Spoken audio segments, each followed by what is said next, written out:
할렐루야. 우리는 모두 행복한 사람, 그리고 이제 행복하게 살기를 원합니다. 그리고 우리의 가정이 다른 사람들에게 의롭고 또 좋은 집으로, 좋은 가정으로 드러나기를 원합니다. 특별히 이제 한국의 경우에는 5월의 가정의 달이라고 해가지고 많은 이제 가정들이 보내고 있는데요. 이 가정의 달에 사실 어버이날, 어린이날, 어버이날, 청소년의 날, 성년의 날, 부부의 날, 정말 날들이 많습니다. 중요한 것은 이런 날들이 많은 것이 중요한 것이 아니라 우리가 하나님 앞에서 의로운 자로 인정을 받는 것. 의로운 자의 집이라고 하는 것이 어떤 집인가 하는 것을 드러내는 것이 중요하다는 것이지요. 기도할 때에 저는 매일같이 기도하는 것이 뭐냐 하면은 우리 가정을 통해서, 선교사들과 사역자들의 가정을 통해서 사람들이 하나님의 나라를 경험하게 해달라 하는 것이 저희 매일의 기도의 제목 가운데 하나입니다. 의로운 집으로 이 땅 가운데에서 하나님의 선한 영향력을 드러내면서 사는 것이지요. 저는 우리 가정을 포함하여서, 그리고 우리 아름교회 권속들, 여러분들의 모든 가정이 바로 하나님의 선한 영향력을 드러내는 집이 되기를 주님 이름으로 축원합니다. 오늘 하나님의 말씀에 보면은 수아 사람 빌닷이라고 하는 이 사람이 이야기하는 것을 볼 수가 있습니다. 우리 1절과 2절에 있는 말씀을 한번 읽겠습니다. 1절, 2절 시작. 수아 사람 빌닷이 대답하여 이르되 너희가 어느 때에 가서 말의 끝을 맺겠느냐? 깨달으라. 그 후에야 우리가 말하리라. 욥은 인생에서 소망이 없다라는 말을 했습니다. 빌닷은 이제 그런 욥과 친구들의 이야기를 듣고 나서 언제까지 그렇게 의미 없는 논쟁을 계속 할 것이냐라고 이야기를 합니다. 깨달으라 라는 말은 합당한 생각을 하고 난 이후에 말을 하라는 거예요. 말을 할 때 우리는 그냥 내 생각에서 나는 대로 막 하는 경우가 있어요. 그리고 누군가가 그 말에 대해서 질책을 하면은 나 이런 뜻이 아니었어. 그러면서 핑계 대기에 급급합니다. 왜 그렇게 합니까? 왜냐하면은 우리가 생각 없이 이야기하기 때문에 그래요. 그리고 원래 말하려고 하는 의도를 가지고 잘 생각을 하고 그 의도대로 이야기를 해야 되는데 이야기를 하다가 딴 데로 격가지로 나갔다가 못 돌아오는 거예요. 합당한 생각을 하고 난 이후에 말을 하라는 것이죠. 그러기 위해서는 우리가 격가지로 나가는 것, 여러 가지 생각이 있을지라도 그것들을 과감하게 잘라야 돼요. 그리고 정말 하고 싶은 말만 해야 됩니다. 많은 말을 한다고 해서 사람들이 그것을 받아주는 것이 아니다 하는 거예요. 중요한 말을 하는 것이 필요하다는 것입니다. 그래서 우리가 말을 할 때에 중요한 말을 하고, 그리고 너무 많은 말을 하지 않음으로 인해 가지고 사람들에게 오해가 되는 그런 일이 없게 되기를 바랍니다. 의미 없고 쓸모없는 논쟁은 논쟁을 위한 논쟁만 계속하게 됩니다. 쓸모없는 논쟁은 결국 서로의 마음에 상처만 남길 뿐이지요. 그리고 생각 없이 하는 그런 말은 자신의 인격을, 그리고 다른 사람들의 인격을 해치게 할 뿐입니다. 그래서 우리는 말을 할 때에 잘 생각해보고 해야 된다는 것이지요. 하나님께서 세상을 창조할 때에 어떻게 창조하셨습니까? 말씀으로 창조하셨다라고 이야기하죠. 그래서 성경을 보면은 하나님이 가라사대 빛이 있으라 하심에 빛이 있었고 이렇게 이야기를 합니다. 하나님께서는 말씀으로 궁창을 창조하셨어요. 하나님은 말씀으로 물밑에 있던 묻을 드러나게 하셨습니다. 땅을 드러나게 하셨죠. 그런데 하나님께서 그렇게 말씀하시면서 이 모든 일이 일어났지만은 세상을 창조하시기 이전에 하나님은 벌써 그것을 머릿속에 계획을 하고 있었다는 거예요. 창세전에 그리스도 안에서 우리를 택하사 우리로 사랑 안에서 그 앞에 거룩하고 흠이 없게 하시려고 그 기쁘신 뜻대로 우리를 예정하셨다라고, 그리고 예수 그리스도로 말미암아 자기의 아들들이 되게 하셨다라고 이야기를 합니다. 언제요? 언제 하나님이 우리를 그렇게 계획하시고 예정하셨다는 것입니까? 언제 그랬다고요? 창세전에, 세상을 창조하시기 이전에. 세상을 창조하시기 이전에 하나님께서 영훈이를 아들이 되게 해야겠다. 그래서 그 아들의 형상으로 예수 그리스도를 닮도록 해야겠다. 다 계획하신 거예요. 그리고 세상을 창조하실 때에 그렇게 이루어지도록 하나님께서 세상을 만드시는 거예요. 그러니까 하나님은 생각 없이 말을 해가지고 세상을 창조하신 것이 아니라 모든 것을 계획을 하시고 깊이 모든 것들을 합리적으로 다 준비를 해 놓으셨다는 거예요. 그런 다음에 그 계획대로 세상을 창조하십니다. 빛이 있어라. 궁창이 생겨라. 이렇게 하나님께서 다 하셨다는 거예요. 그러니까 하나님께서 창세기에서 하셨던 그 모든 것들은 누구를 위해서 하신 거예요? 나를 위해서. 나를 위해서 다 준비해 놓으신 거예요. 이미 세상을 창조하시기도 전에. 그런데 하나님께서 나를 위해서 준비를 하실 때에 이미 뭘 하셨어요? 깨달으라. 합당한 말을 생각하고 그 이후에 말하라. 합당하게 모든 것을 다 생각하시고 계획하시고 그 이후에 하나님이 하신 말씀이에요. 빛이 있으라. 거기에는 많은 것들이 빠져 있습니다. 생략되어 있어요. 누구를 위해서? 영훈이를 위해서, 영인이를 위해서, 정화를 위해서, 선화를 위해서. 그 안에 다 포함되어 있는 거예요. 그리고 하나님을 위해서 빛이 있어라. 하나님은 미리 아신 자들을 아들이 되도록 정하셨고 또 그를 영화롭게 하셨다라고 이야기합니다. 그렇게 말씀하신 하나님도 모든 것을 계획하셨다는 거예요. 성경은 하나님의 말씀에 대해서 이렇게 이야기를 합니다. 하나님의 말씀은 살았고 운동력이 있어 좌우의 날선 어떤 금보다도 예리하여 혼과 영과 및 관절과 골수를 찔러 쪼개기까지 하며 또 마음의 생각과 뜻을 감찰하나니 지으신 것이 하나라도 그 앞에 나타나지 않음이 없고. 하나님의 말씀이 얼마나 날카로운가, 얼마나 세밀한가 하는 것을 볼 수가 있습니다. 그런데 하나님께서 말씀을 하실 때에는 깊이 생각하고 하셨다는 거예요. 우리가 하나님의 형상대로 지음을 받았잖아요. 그래서 우리도 말을 할 수 있는 존재입니다.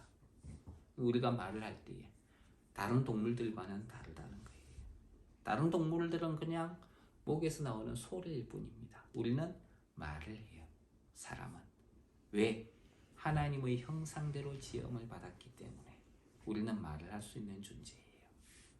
그럼 그 하나님의 말씀이 세상의 모든 만물들을 찔러 쪼개고 분석하고 다 하는데 하물며 하나님의 형상대로 지음을 받은 우리의 말에는 어떤 힘이 있겠습니까? 그 말을 가지고 우리는 사람들을 죽이기도 해요. 사람들을 상처내기도 합니다. 또 그 말을 가지고 사람들을 치료하기도 하고요. 살리기도 하는 거예요. 그래서 우리가 말을 할 때에 상처 주고 그리고 죽이는 말을 하는 것이 아니라 치료하고 위로하고 살리는 말을 하는 하나님의 사람, 하나님을 본받는 사람이라면 그런 생명을 주는 그런 말을 하는 사람들이 되길 주님 이름으로 축원합니다. 성경은 그래서 경우에 합당한 말은 아로새긴 은쟁반의 금사과라고 이야기를 합니다. 이쁘게 아로새긴 쟁반이 있어요. 거기에 사과가 딱 있는데 금으로 만든 사과예요. 얼마나 이쁘겠습니까? 그래서 우리가 말에도 그리고 말뿐만 아니라 행동에도 그리스도인으로서의 합당한 삶을 드러내는 저와 여러분이 되기를 주님 이름으로 축원합니다. 수아 사람 빌닷은 그런 의미 없는 논쟁은 그만둬라고 이야기를 합니다. 그리고 그러면서 다시 욥을 향하여서 질책하기 시작합니다. 3절과 4절에 있는 말씀입니다. 3절 4절 시작. 어찌하여 우리를 짐승으로 여기며 부정하게 보느냐. 울분을 터뜨리며 자기 자신을 찢는 사람아, 너 때문에 땅이 버림을 받겠느냐. 바위가 그 자리에서 옮겨지겠느냐. 빌닷은 욥이 자신들을 짐승처럼 여기고 있다고, 그리고 또 부정하게 보고 있다라고 말합니다. 사실 이전에 소발이 욥에 대해서 허망한 사람에 비유했어요. 그 허망한 사람은 짐승과 같다. 그 출생함이 들나귀 새끼와 같다라고 소발이 욥을 그렇게 대했던 적이 있었습니다. 비하를 했었죠. 그러자 욥은 친구들이 짐승들도 다 아는 지식을 말한다면서 오히려 친구들을 비방을 했어요. 그러니까 소발이 욥을 들나귀 새끼다, 짐승이다 그러니까 욥도 친구에 대해서 니네도 짐승보다 못하다 니네는 막 그러면서 서로 말다툼을 막 하게 됐던 것이지요. 여기 3절에서 사용된 부정하다라는 말은 어리석다는 말입니다. 욥은 친구들에 대해서 짐승처럼 어리석게 본다라고 말하고 있는 것이지요. 빌닷은 욥이 울분을 터뜨리며 자신을 찢는 사람이라고 말합니다. 욥이 마치 친구들에게 이야기를 하면서 재에 앉아서 몸을 긁고 있는 모습과도 같아 보여요. 울분을 터뜨리면서 내가 안 태어났으면 좋았을 것을, 그렇게 울분을 터뜨리면서 조각에 앉아가지고 재에 뒹굴면서 막 자기 몸을 찢고 있어요. 긁고 있는 것이죠. 고통을 당하고 있는 친구에 대해서 빌닷이 너는 어떻게 꼭 울분을 토하고 있는 짐승 같으냐, 그렇게 비난하고 있다는 것이죠. 사실 비난이라고 하는 것은 좋은 이야기가 아니지요. 옳지 않은 것입니다. 저는 여러분들이 비난하는 사람들이 아니라 축복하는 사람들이 되길 바랍니다. 빌닷은 욥으로 인해서 땅이 버림을 받고 바위가 그 자리에서 옮겨졌으면 좋겠냐라고 이야기를 합니다. 욥은 땅에게 자신의 피를 가리지 말아달라라고 호소를 했던 적이 있습니다. 자신의 억울한 죽음을 감추지 말아달라는 것이지요. 욥이 흘린 피는 욥의 목숨을 가리킵니다. 욥이 흘린 피가 가리워지지 않는다는 것은 억울한 죽음이 해결되지 않는 것을 말하겠지. 그것 때문에 땅이 저주를 받는다는 것입니다. 너 때문에 땅이 저주를 받았으면 좋겠냐?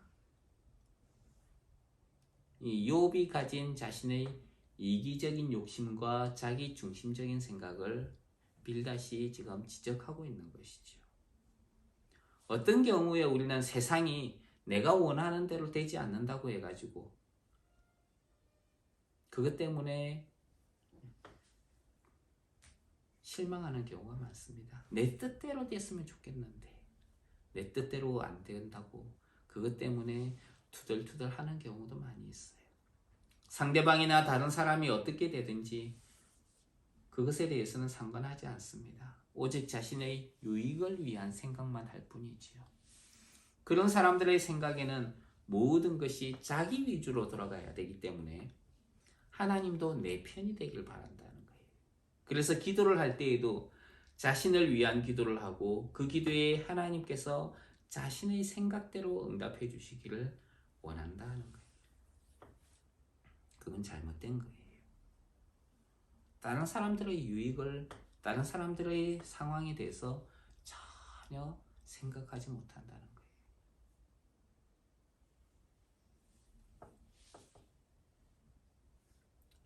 흔히 어떤 예수님 안 믿는 사람, 또 어떤 사람들이 그런 이야기를 해요. 예수님 믿는 사람들이 무조건 경기에서 승리를 한다면, 한국에서 그런 이야기가 있었어요. 할렐루야라는 축구팀하고 이랜드라는 축구팀이 축구를 하면 누가 이겨야 되느냐? 하나님은 누구의 편을 들어야 되느냐? 할렐루야냐? 이랜드냐? 둘 다 크리스찬 기업이고 크리스찬 축구단이거든요. 누구의 편을 들어야 되느냐? 예수님은 자신의 뜻이 아니라 하나님의 뜻을 구하셨어요. 그래서 제자들에게 기도를 가르쳐 주실 때에 하늘에 계신 우리 아버지, 우리 아버지라고 하셨죠. 이름이 거룩히 여김을 받으시오며 나라의 임하옵시며 뜻이 하늘에서 이룬 것 같이 땅에서도 이루어지이다. 십자가에 달리시기 전에 겟세마네에서 예수님은 이렇게 기도를 하셨어요. 내 아버지여, 만일 할만하시거든 이 잔을 내게서 지나가게 하옵소서. 그러나 나의 원대로 마옵시고 아버지의 원대로 하옵소서. 사실 여기에서 내 잔이라고 하는 것은 예수님이 십자가에 못 박혀 죽는 것을 말합니다. 그것을 나에게서 지나가게 해주십시오. 내가 그것을 당하지 않게 해주십시오. 그렇게 기도를 했어요. 죽기 전에 얼마나 고통스러우셨겠어요. 그런데 예수님은 그 사실을 알고 있었어요. 근데 자기의 욕심을 내려놓습니다. 내 뜻대로 마옵시고 아버지의 원대로 하옵소서.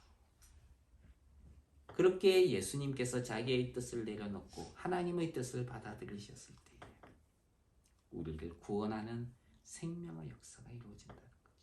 내 생각대로 이루어지다가 아니라 아버지의 뜻대로 이루어지다. 그것이 하나님의 원하시는 뜻을 이루게 되고요. 그리고 세상에는 구원이 펼쳐지게 되는 것이죠. 그래서 내 뜻이 아니라 하나님의 뜻을 구하고 다른 사람들의 유익을 구하는 이들이 예수 그리스도에게 속한 사람들입니다. 그래서 그리스도인이라고 부르지요. 그리스도인들로서 하나님과 그리고 다른 사람들의 유익을 구하는 사람들이 되길 주님의 이름으로 축원합니다. 그래서 전에도 그런 이야기를 했죠. 예수님이 제일 먼저, 그 다음에 다른 사람, 그 다음에 나. 그래서 제일 첫 번째 누구의 뜻을 구한다고요? 누구의 유익을? 예수님, 지저스. 그 다음 누구? others. 그리고 you. 그게 뭐예요? J-O-Y. joy라는 거죠. 기쁨이라는 것이 바로 그런 의미다. 5절 6절에 있는 말씀 한번 읽겠습니다. 시작. 악인의 빛은 꺼지고 그의 불꽃은 빛나지 않을 것이요 그의 장막 안의 빛은 어두워지고 그 위의 등불은 꺼질 것이요. 이제 빌닷은 악인에게 임할 재앙에 대해서 여러 가지를 이야기하기 시작합니다. 그 중에 제일 첫 번째로 언급되는 것은 악인에게는 그 빛이 꺼질 것이고 그 불꽃은 빛나지 않을 것이다 하는 거예요. 이것이 불의한 자의 집에 일어나는 첫 번째 사건입니다. 여기에서 언급된 악인이라고 하는 것은 사악한 범죄를 저지른 사람이에요. 사악한 죄를 범한 사람. 객관적인 사실에 근거한 것을 무시하고 그것을 지키지 않는 사람입니다. 객관적인 사실이라고 하는 것은 사회 공동체가 이건 지켜야 된다라고 법으로 딱 명시해 놓은 거예요. 그것을 지키지 않는 거예요. 그런 사람을 악인이라고 이야기를 합니다. 법을 안 지킨 사람이죠. 빛이라고 하는 것은 희망 혹은 소망을 이야기를 합니다. 사악한 죄를 범한 사람에게는 희망이 없다는 것이지요. 비록 지금은 그 벌을 받지 않을지라도 언젠가는 자신이 지은 죄에 대해서 벌을 받게 되고 대가를 받게 될 것이다 하는 것입니다. 만약에 악인이 자기가 지은 죄에 대해서 벌을 받는다, 그것을 생각을 하게 된다면 언젠가는 벌을 받을 것이다. 그럼 자기의 죄값을 치를 날이 가면 갈수록 점점 다가오게 될 거예요. 그것을 악인이 깨달을 수 있을지 없을지는 모르겠어요. 악을 행하는 것만 막 생각하기 때문에. 그런데도 악인은 그걸 깨닫지 못하는 거예요. 매일같이 다가오고 있습니다. 결국 악인은 그 자기가 지은 죄에 대해서 죄값을 치르게 된다는 것이죠. 어두운 공간에 불이 피어 있으면은 주위가 환하게 빛나면서 따뜻하게 바뀔 거예요. 하지만은 불이 있어도 불꽃이 빛나지 않는다면은 결국에는 어두움이 그를 둘러덮고 말 것입니다. 생명이 꺼져버리고 사방이 그를 삼키게 될 것이다 하는 거예요. 그래서 악인에게는 희망도 없고 어두움과 두려움이 그를 붙잡고 말게 될 것이다 라고 여기에서 이야기합니다. 그러니까 불의한 자의 집은 어떤 집입니까? 생명이 없는 집이에요. 그리고 소망이 없고요, 희망이 없는 그런 집이, 그리고 어두움과 두려움에 잡힌 집이 불의한 자의 집이다 하는 거예요. 그럼 예수 그리스도에게 속한 사람은, 그리스도 안에 있는 집은 어떨까요? 이와는 반대겠죠. 생명이 있고요, 소망이 있습니다. 그리고 두려움이 아니라 하나님께서 주시는 그 희망과 기대로 가득하게 되겠죠. 소망으로 가득하게 될 것입니다. 그래서 성경은 악인의 등불은 꺼질 것이라고 이야기합니다. 미래가 없는 것이죠. 하지만은 불의한 자의 집이 아닌 의로운 자의 집, 그리스도 안에 있는 자의 집은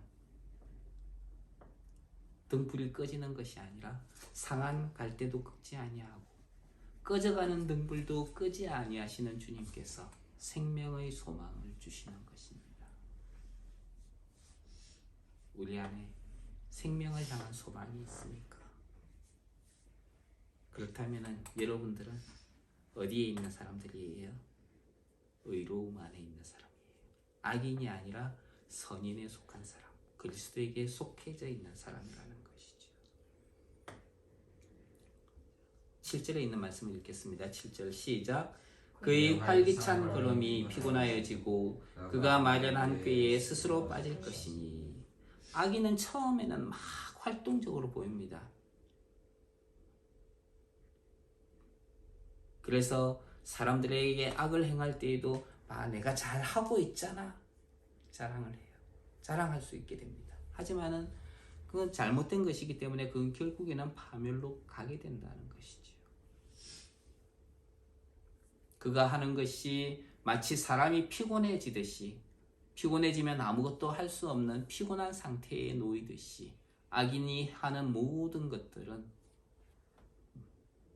피곤해지고 스스로 자기가 마련한 꾀에, 자기 꾀에 자기가 빠져들게 되고 만다는 것입니다. 그가 하나님을 의지하기보다는 악을 의지하고 자기 자신을 의지하기 때문이다. 하지만 하나님을 의지하는 자에게는 오직 여호와를 앙망하는 자는 새 힘을 얻으리니 독수리의 날개치며 올라감 같을 것이요 다른 박질하여도 곧 빛이 아니하겠고 걸어가도 피곤치 아니하리라 라고 성경은 말씀합니다.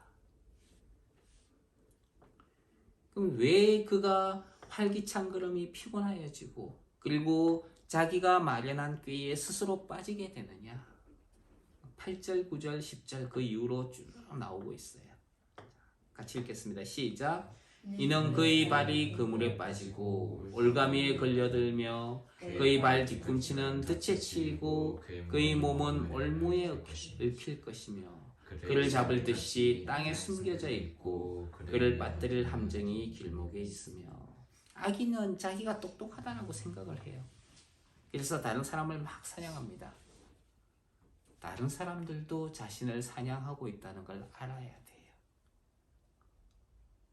다른 사람들도 그 악인을 무너뜨리기 위해 가지고 다른 악인들도 그 악인을 삼키려고 기다리고 있다는 걸 그들은 깨닫지 못하는 것이지요.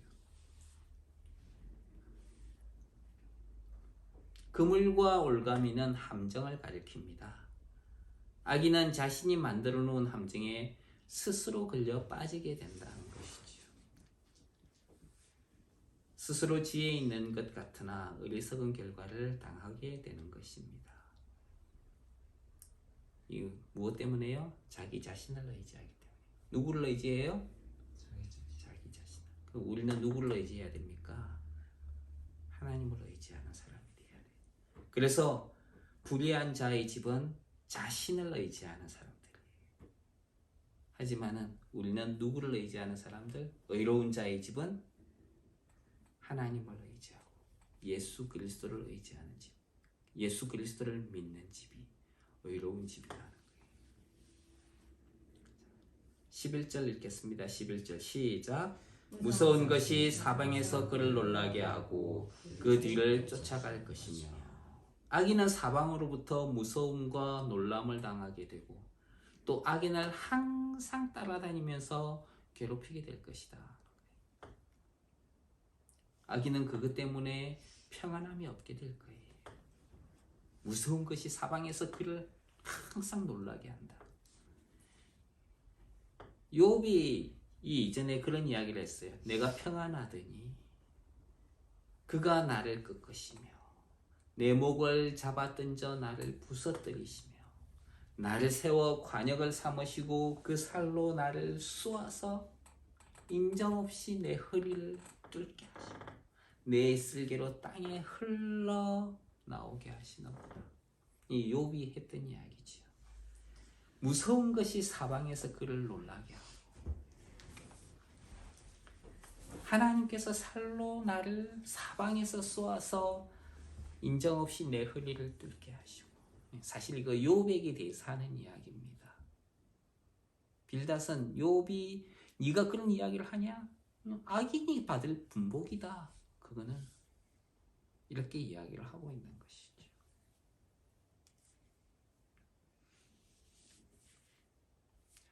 무서운 것이 사방에서 그를 놀라게 한다.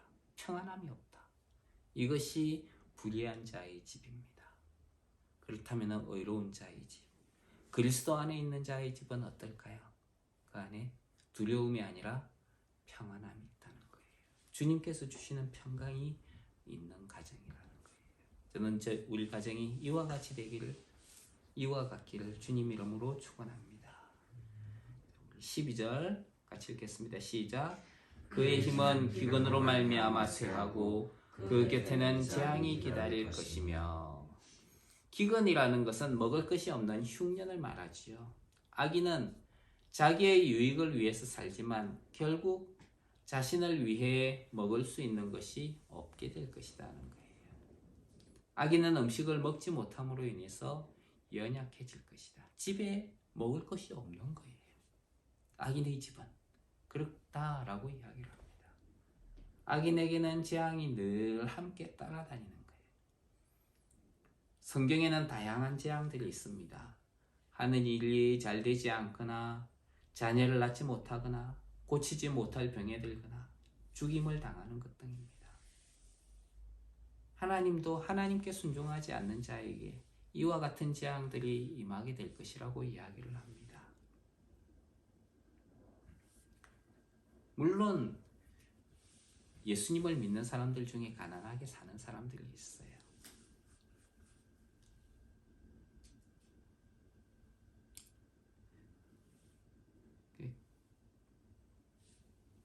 그런데 이 재앙들이 따라다닌다라고 하는 것, 우리는 그리스도인들에게는 재앙이 따라다니는 사람들이 아니에요.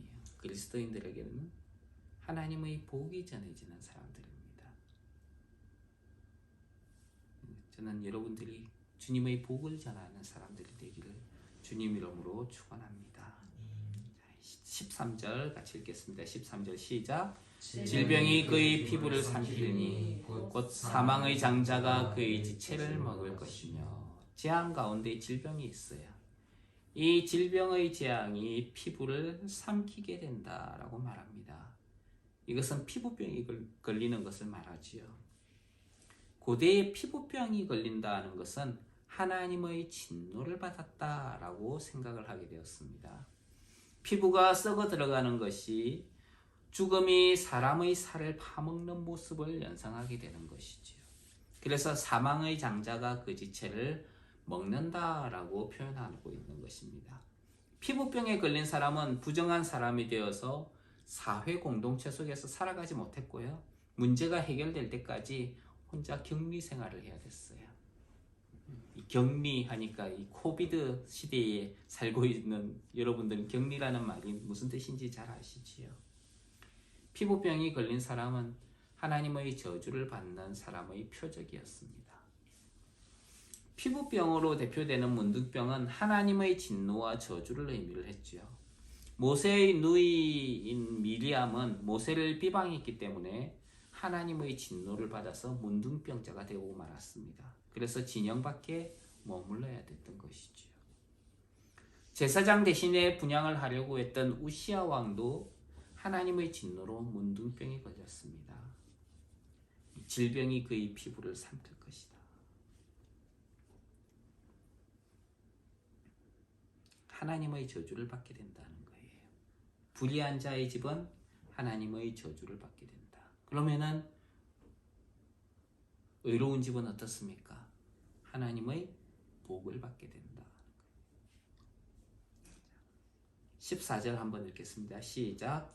그가 의지하던 것들이 장막에서 뽑히며 그는 공포의 왕에게로 잡혀가고 양을 치던 이들은 장막을 치고 살았습니다. 이 장막은 거주하는 집을 가리키는 것인데요. 그걸 게르라고 이야기하고 게르라고 이야기를 하지요. 하루 종일 먼 길을 떠났다가 집으로 돌아오면은 집에 돌아왔다는 안도감, 평안함이 있죠. 집에 돌아오면은 사랑하는 가족들이 자신을 따뜻하게 맞이해 줍니다. 먼 길을 떠날 때에는 저도 이제 이곳저곳 여러 곳을 다니면서 사역을 하지만은 먼 길을 떠날 때에는 탁 아침에 보면은 들판으로 초록색이 쫙 완연하게 뻗어 있고 꽃들이 쫙 피어 있고 그리고 길가의 그 여러 가지 풍경들 때문에 정말 멋있다라고 하는 그런 생각을 하면서 역시 사역 가는 길을 하나님께서 선하게 이끌어 주시는구나. 즐거운 마음으로 떠나지요. 근데 일을 마치고 집으로 돌아올 때는 빨리 집에 갔으면 좋겠다. 이런 생각들로 가득합니다. 그래서 아침에 보았던 사역을 갈 때 보았던 그 아름다운 풍경들은 눈에 들어오지도 않습니다. 그리고 집에 도착하면 집에 도착했다. 사랑하는 아내와 아이들을 볼 수 있다. 안도감과 함께 평안함이 몰려들기 시작하죠. 그래서 돌아갈 집이 있다는 것은 참 좋은 것 같아요. 그런데 악인에게는 그렇게 의지하던 것들이 장막에서 뽑혀나가고 그는 공포의 왕에게로 잡혀간다. 자신이 두려워하는 존재에게 포로가 되어서 이 공포의 왕이 누굽니까? 사망이잖아요. 불의한 자의 집은 장막에서 뽑히고 공포의 왕에게 잡혀가게 된다. 그렇다면 의로운 자는 어떻습니까? 예수 그리스도를 믿는 의로운 사람들 집에 평안히 거하게 되고요. 이 세상의 집뿐만이 아니라 우리는 하늘집에 영원히 평안히 거하게 될 것입니다. 그리고 공포의 왕이 아니라 생명으로 충만하게 될 것이다 하는 거예요. 15절에 있는 말씀 읽겠습니다. 시작. 그에게 속하지 않은 자가 그의 장막에 거하리니 유황이 그의 처소에 뿌려질 것이며. 악인의 장막에는 자신과 상관이 없는 자가 와서 거하게 될 것이다. 유황이 그의 처소에 뿌려지게 된다는 것은 소독하는 것을 말해요. 이 악한 사람들이 살았던 걸 깨끗이 치워야 되겠다. 악한 것이 다시는 나지 않도록 악의 근원을 처음부터 없애버리는 거예요. 이 지저분한 것들, 악아, 재앙아, 우리에게서 멀어져라.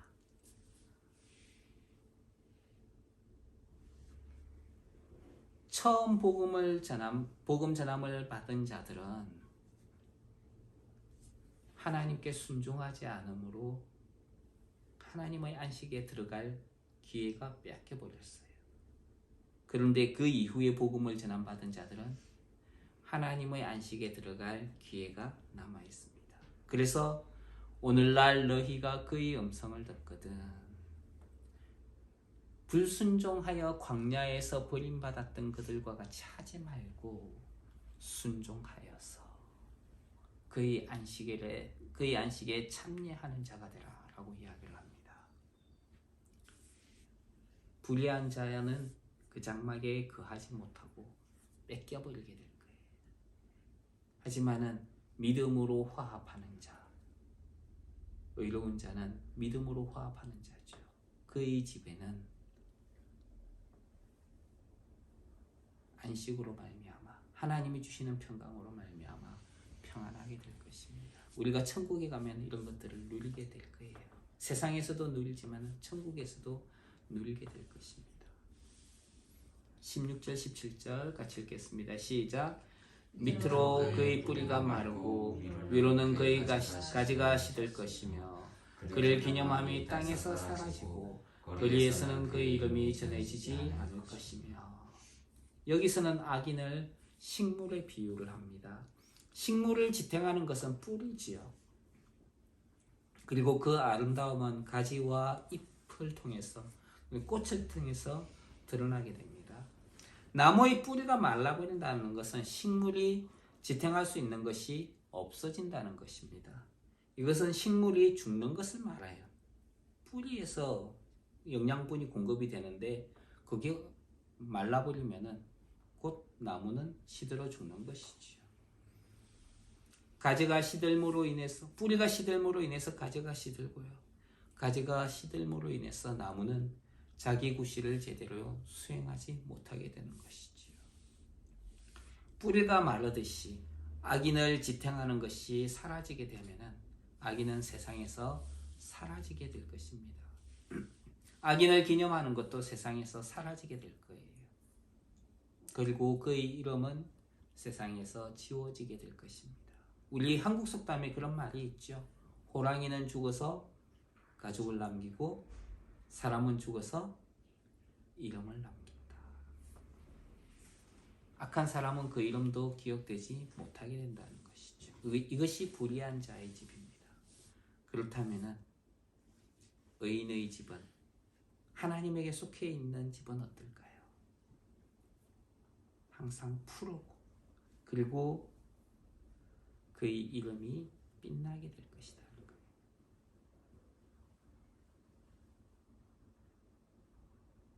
다니엘서 12장에 있는 말씀을 보면은 다니엘서 12장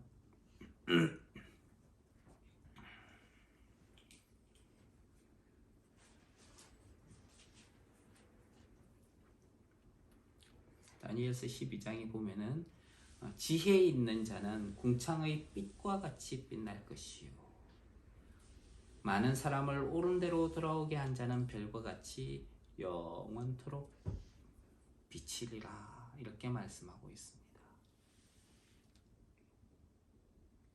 여러분들의 이름이 바로 하늘에서 이와 같이 빛나고 비치게 될 것이라는 거예요. 의로운 자는 이런 영광스러운 은혜가 여러분들의 가정에 그리고 삶 가운데 함께하길 주님 이름으로 축원합니다. 18절 같이 읽겠습니다. 시작. 그는 광명으로부터 흑암으로 쫓겨 들어가며 세상에서 쫓겨날 것이며 빌닷은 악인은 빨간 빛 때문에 빛 가운데 살지 못할 것이다 라고 이야기를 합니다. 그리고 사람들과 함께 살지 못하고 쫓겨나게 될 것이다 라고 말을 하지요. 악인은 자기의 권세를 누리며 함께하는 사람들이 처음에는 많아 보여요.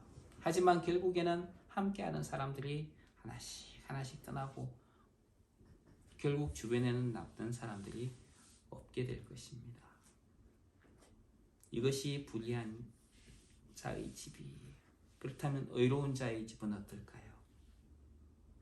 흑암으로부터 광명으로 들어가요. 그리고 세상에서 쫓겨나는 것이 아니라 사람들이 모이게 된다는 것이죠. 우리 가정과 우리 교회가 바로 이와 같기를 주님의 이름으로 축원합니다. 19절 같이 읽겠습니다. 시작. 그는 그의 백성 가운데 후손도 없고 후예도 없을 것이며 그가 거하던 곳에는 남은 자가 한 사람도 없을 것이라. 악인에게는 그 이름을 전하게 될 후손이 없을 것이다 라고 이야기합니다.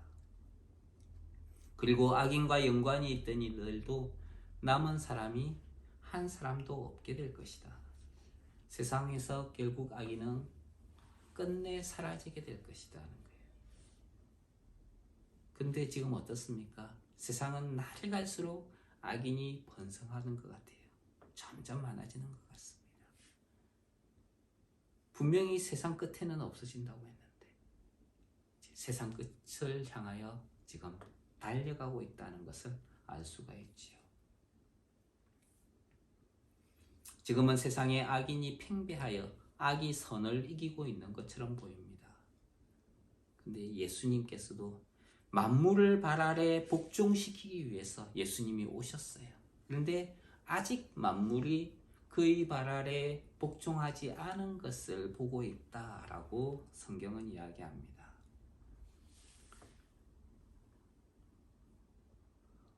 근데 이 예수님이 고난을 받으사 죽음을 맛보신 것을 통해서 모든 사람을 구원하셨다라고 이야기합니다. 선이라고 하는 것이 지금은 세상 가운데서 고난을 받고 있어요. 그것은 더 큰 영광을 준비하기 위해서라는 것입니다. 그렇기 때문에 불의한 자의 집에는 이름을 전해줄 자손이 없게 될 것입니다. 하지만 의로운 자는 자녀가 많아지게 되겠죠. 자녀가 많다는 건 뭐예요? 내가 잘못해서 그런 거예요? 그게 아니라 뭡니까? 하나님이 복을 주셨다. 오늘날 많은 사람들이 결혼도 안 하고요. 결혼을 하더라도 아이를 안 낳습니다. 키우는 게 힘들다는 거예요. 딩크족. 아이 안 낳고 살겠다는 거예요. 그건 뭐예요? 자기 생각으로는 아이 안 낳고 행복하게 우리끼리 잘 먹고 잘 살자. 사실 자기 생각으로 하나님의 복을 걷어차버리는 거예요.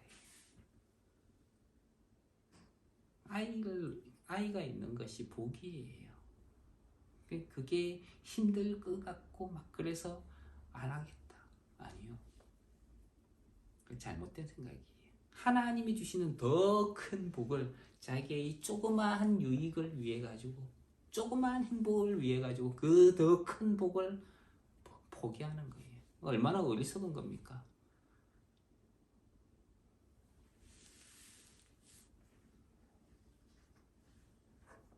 그래서 자녀가 많은 사람들, 주님의 이름으로 복이 풍성한, 하나님의 복이 더 풍성한 은혜를 누리는 그런 가정이 되길 주님 이름으로 축원합니다. 20절 같이 읽겠습니다. 시작. 그의 운명에 서쪽에서 오는 자와 동쪽에서 오는 자가 깜짝 놀라리라. 서쪽과 동쪽은 세상의 이쪽 끝과 저쪽 끝이지요. 거기에서 오는 사람들이에요. 악인이 세상에서 멸망당함으로 인하여 세상 사람들은 놀라게 될 것이다. 21절 같이 읽겠습니다. 시작. 참으로 불의한 자의 집이 이러하고 하나님을 알지 못하는 자의 처소도 이러하니라. 빌닷이 말하는 불의한 자, 그리고 하나님을 알지 못하는 자, 그의 처소가 이와 같이 자기 꾀에 스스로 빠져가지고 더 큰 하나님의 복을 받지 못하고 소망이 없이 사라지고 말 것이라는 거예요. 여기에 빌닷이 이야기한 것은 사실 신명기 28장의 이야기와 비슷합니다. 거기에 나오는 복과 저주와 연관이 있어요. 하나님의 말씀을 듣고 순종하는 자에게는 복이 임하지만 그렇지 않을 때는 저주가 임한다는 거예요. 성경에서 악인은 사회적인 규칙을 무시하고 법과 질서를 지키지 않는 악한 사람을 가리킵니다. 그들이 받을 분복은 저주입니다. 우리는 하나님의 말씀을 통해서 순종하는 사람으로 살아가야 합니다. 예수 그리스도께서 여자에게서 나시고 또 율법 아래에서 태어나셨습니다. 여자에게서 나셨다는 것은 모든 사람을 구원하시기 위한 것이죠. 율법 아래에서 태어나신 것은 율법의 모든 요구를 들어주시고 율법 아래에 있는 자들을 구원하기 위해서입니다. 십자가에 달리심으로 우리를 대신하여 예수님은 저주를 받으셨습니다. 예수님을 믿는 사람은 율법과 죄의 저주에서 벗어나서 생명으로 들어가게 되고 하나님의 복을 받을 자가 되는 것이지요. 그래서 예수 그리스도를 믿는 자들은 하나님의 약속의 자녀에게 주시는 유업에 이르게 됩니다. 불의한 자의 집이 아니라 의로운 자의 집으로서의 복을 받게 되는 것이지요. 그렇기 때문에 이제는 내가 사는 것이 아니라 내 안에 사시는 하나님의 아들 예수 그리스도를 믿는 믿음으로 살아가는 하나님의 자녀들, 그리스도를 믿음으로 살기를 주님 이름으로 축원합니다. 기도하겠습니다. 하나님, 우리가 불의한 자의 집이 받는 이 모든 것들을 보았습니다. 우리가 예수 그리스도를 믿음으로 악인이 아니라 의인으로 하나님께서 우리를 인정하시고 받아주심을 감사를 드립니다. 이제 불의한 자가 아니라 의로운 자로서 하나님께서 주시는 그 복들을 온전히 받아 누리는, 그리고 이 땅 가운데에 하나님의 복을 전하는, 세상을 축복하는 하나님의 사람들로 살아가게 하옵소서. 예수님 귀하신 이름으로 기도합니다. 아멘.